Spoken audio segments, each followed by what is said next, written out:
بسم اللہ الرحمن الرحیم۔ السلام علیکم دوستوں، امید ہے آپ سب خیریت سے ہوں گے۔ آپ علیہ السلام کی عمر 35 سال ہوئی تو مکہ میں زبردست سیلاب آیا۔ قریش نے سیلاب سے محفوظ رہنے کے لیے ایک بند بنا رکھا تھا، مگر یہ سیلاب اس قدر زبردست تھا کہ بند توڑ کر کعبہ میں داخل ہو گیا۔ پانی کے زبردست ریلے اور پانی کے اندر جمع ہونے کی وجہ سے کعبہ کی دیواروں میں شفاف پڑ گئے۔ اس سے پہلے ایک مرتبہ یہ دیواریں آگ لگ جانے کی وجہ سے کمزور ہو چکی تھیں، اور یہ واقعہ اس طرح ہوا تھا کہ ایک مرتبہ کوئی عورت کعبے کو دھواں دے رہی تھی۔ اس آگ میں سے ایک چنگاڑی اٹھ کر کعبے کے پردوں تک جا پہنچی۔ اس سے پردے کو آگ لگ گئی اور دیواروں تک جل گئی۔ اس طرح دیواریں بہت کمزور ہو گئی تھیں۔ یہی وجہ تھی کہ سیلاب نے ان کو کمزور دیواروں میں شفاف کر دیے۔ سید ابراہیم علیہ السلام نے کعبے کی جو دیواریں اٹھائی تھیں وہ 9 گز اونچی تھیں۔ ان پر چھت نہیں تھی۔ لوگ کعبہ کے لیے نذرانے وغیرہ لاتے تھے۔ یہ نذرانے کپڑے اور خوشبو وغیرہ ہوتی تھیں۔ کعبے کے اندر جو کنواں تھا، یہ سب نذرانہ اس کنویں میں ڈال دیا جاتا تھا۔ کنواں اندرونی حصے میں دائیں طرف تھا۔ اس کو کعبہ کا خزانہ کہا جاتا تھا۔ کعبہ کے خزانوں کو ایک مرتبہ ایک چور چرانے کی کوشش کی۔ چور کنویں ہی میں مر گیا۔ اس کے بعد اللہ تعالیٰ نے اس کی حفاظت کے لیے ایک سانپ کو مقرر کر دیا۔ یہ سانپ کنویں کی مڈلی پر بیٹھا رہتا تھا، کسی کو خزانے کے نزدیک نہیں آنے دیتا تھا۔ قریش بھی اس سے خوف زدہ رہتے تھے۔ اب جب کہ کعبے کی دیواروں میں شفاف پڑ گئے اور نئے سرے سے اس کی تعمیر کا مسئلہ پیش آیا تو اللہ تعالیٰ نے ایک پرندے کو بھیجا، وہ سانپ کو پکڑ کر لے گیا۔ یہ دیکھ کر قریش کے لوگ بہت خوش ہوئے۔ اب انہوں نے نئے سرے سے کعبہ کی تعمیر کا فیصلہ کیا اور پروگرام بنایا کہ بنیاد مضبوط بنا کر دیواروں کو زیادہ اونچا اٹھایا جائے۔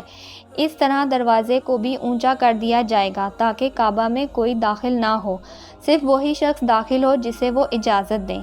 اب انہوں نے پتھر جمع کیے۔ ہر قبیلہ اپنے حصے کے پتھر الگ الگ جمع کر رہا تھا۔ چندہ بھی جمع کیا گیا۔ چندہ بھی انہوں نے پاک کمائی دی، ناپاک کمائی نہیں دی۔ مثال کے طور پر آمدنی، سود کی کمائی، دوسروں کا مال غصب کر کے حاصل کی گئی دولت چندے میں نہیں دی گئی، اور پاک کمائی انہوں نے دی تھی۔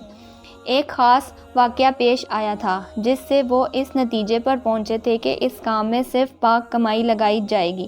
وہ واقعہ یوں تھا: ایک قریش سردار ابو وہاب عمر بن عبد نے جب یہ کام شروع کرنے کے لیے ایک پتھر اٹھایا تو پتھر اس کے ہاتھ سے نکل کر پھر اسی جگہ پہنچا جہاں سے انہوں نے اٹھایا تھا۔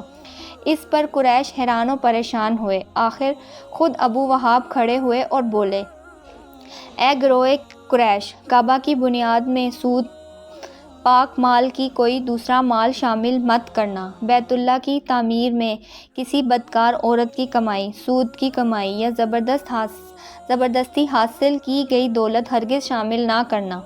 یہ وہاب بن نبی کریم صلی اللہ علیہ وسلم کے والد حضرت عبداللہ رضی اللہ عنہ کا ماموں تھا اور اپنی قوم میں ایک شریف آدمی تھا۔ جب قریش کے لوگ خانہ کعبہ کی تعمیر کے لیے پتھر ڈھونڈ رہے تھے تو ان کے ساتھ نبی کریم صلی اللہ علیہ وسلم بھی پتھر ڈھونڈنے میں شریک تھے۔ آپ پتھر اپنے کندھوں پر رکھ کر لاتے تھے۔ تعمیر شروع کرنے سے پہلے قریش کے لوگوں نے خوف محسوس کیا کہ دیواریں گرانے سے کہیں ان پر کوئی مصیبت نہ نازل ہو جائے۔ آخر ایک سردار ولید بن نے کہا: کعبہ کی دیواریں گرانے سے تمہارا ارادہ اصلاح اور مرمت کا ہے یا اس کو خراب کرنے کا؟ جواب میں لوگوں نے کہا: ظاہر ہے ہم تو مرمت چاہتے ہیں۔ یہ سن کر ولید نے کہا: تب پھر سمجھ لو اللہ تعالیٰ اصلاح کرنے والوں کو برباد نہیں کرتا۔ پھر ولید ہی نے گرانے کے کام کی ابتدا کی، لیکن اس نے بھی صرف ایک ہی حصہ گرایا تاکہ معلوم ہو جائے کہ ان پر کوئی تباہی تو نہیں آتی۔ جب وہ رات خیریت سے گزری تب دوسرے دن سب لوگ اس کے ساتھ شریک ہوئے اور پوری عمارت گرا دی، یہاں تک کہ اس کی بنیاد تک پہنچ گئے۔ یہ بنیاد ابراہیم علیہ السلام کے ہاتھ سے رکھی ہوئی تھی۔ حضرت ابراہیم علیہ السلام نے بنیاد میں سبز رنگ کے پتھر رکھے تھے۔ یہ پتھر اونٹ کے کانوں کی طرح تھے اور ایک دوسرے سے جڑے ہوئے تھے۔ ان لوگوں کے لیے ان کو توڑنا بہت مشکل کام ثابت ہوا۔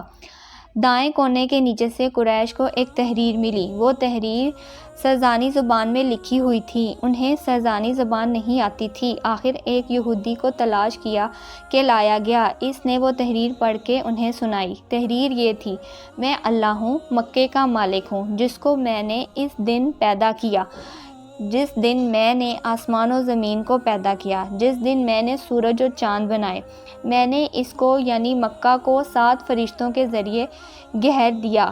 اس کی عظمت اس وقت تک ختم نہیں ہوگی جب تک کہ اس کے دونوں طرف پہاڑ موجود ہیں۔ ان پہاڑوں سے مراد ایک تو ابو قصریہ پہاڑ ہے جو کہ صفائی پہاڑی کے سامنے ہے، اور دوسرا قصیرہ پہاڑ ہے جو کہ مکہ کے قریب ہے اور جس کا رخ ابو قصریہ پہاڑ کی طرف ہے، اور یہ شہر اپنے باشندوں کے لیے پانی اور دودھ کے لحاظ سے بہت بابرکت اور نفع والا ہے۔ یہ پہلی تحریر تھی۔ دوسری مقام ابراہیم سے ملا۔ اس میں لکھا تھا: مکہ اللہ کا محترم اور عظیم شہر ہے۔ اس کا رزق 3 راستوں سے آتا ہے۔ یہی 3 راستوں سے مراد قریش کے 3 تجارتی راستے ہیں۔ ان راستوں سے قافلے آتے جاتے ہیں۔ یہ ایسے ہی ہے جیسے یعنی کانٹا دار درخت میں کوئی انگور تلاش کرنا۔ یہ تحریر کعبہ کے اندر پتھر پر رکھی ہوئی ملی۔ کعبہ کی تعمیری کے سلسلے میں قریش کو پتھروں کے علاوہ لکڑی کی بھی ضرورت تھی۔ چھت اور دیواروں میں لکڑی کی ضرورت تھی۔ لکڑی کا مسئلہ اس طرح حل ہوا کہ ایک جہاز عرب کے ساحل سے آ کر ٹکرا گیا۔ آج اس مقام کو جدہ کا ساحل کہا جاتا ہے۔ یہ پہلے مکہ کا ساحل کہلاتا تھا، اس لیے کہ مکہ کے قریب ترین ساحل یہی تھا۔ ساحل سے ٹکرا کر جہاز ٹوٹ گیا۔ وہ جہاز کسی رومی تاجر کا تھا۔ اس جہاز میں شاہ رومی کے لیے سنگ مرمر، لکڑی اور لوہے کا سامان لے جا رہا تھا۔ قریش کو اس جہاز کے بارے میں پتہ چلا تو یہ لوگ وہاں پہنچے اور ان لوگوں سے لکڑی خرید لی۔ اس طرح چھت کی تعمیری میں اس لکڑی کا استعمال کیا گیا۔ آخر خانہ کعبہ کی تعمیری کا کام حج سعود تک پہنچ گیا۔ اب یہاں ایک نیا مسئلہ پیدا ہو گیا۔ سوال یہ پیدا ہوا: حج سعود کون اٹھا کر اس کی جگہ پر رکھے گا؟ ہر قبیلہ یہ فضیلت خود حاصل کرنا چاہتا تھا۔ یہ جھگڑا اس حد تک بڑھ گیا کہ مرنے مرانے تک نوبت آ گئی۔ لوگ ایک دوسرے کو قتل کرنے پر تل گئے۔ قبیلہ ابو دار نے تو قبیلہ عدی کے ساتھ مل کر ایک برتن میں خون بھرا اور اس میں اپنے ہاتھ ڈبو کر کہا: حج سعود ہم رکھیں گے۔ اس طرح دوسرے قبیلے بھی اڑ گئے۔ تلواریں نزانوں سے نکل آئیں۔